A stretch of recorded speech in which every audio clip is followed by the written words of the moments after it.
Welcome to Kenton Teaches. Enjoy the video. You start by creating a dedicated notebook for each course and naming it clearly so you never hunt for notes. Choose a page size that fits how you'll share or print, and pick a default pen thickness and color to keep handwriting consistent. Once done, add a cover and a first page with a course schedule and key contacts. This becomes your quick reference. Make sure to turn on Cloud Sync so changes save automatically and you can access notes across devices. Next, organize content inside that notebook. Create dividers for lectures, readings, and assignment work so everything has a place. Import lecture slides or PDFs and annotate directly, highlight key sentences, write margin summaries, and drop in images or charts for context. Use separate layers or modes for handwriting versus typed notes to keep edits non-destructive.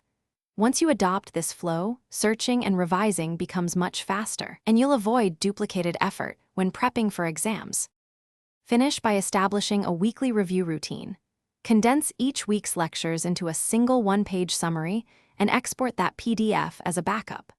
Use GoodNotes search and OCR features to locate terms across handwriting and imported files. This saves hours during revision. If you ever hit a sync or corrupted page, export the affected notebook locally first, then sign out and back into cloud storage to force a resync. Keeping regular exports prevents data loss and gets you back on track quickly. Thanks for watching. Please subscribe if this video was helpful.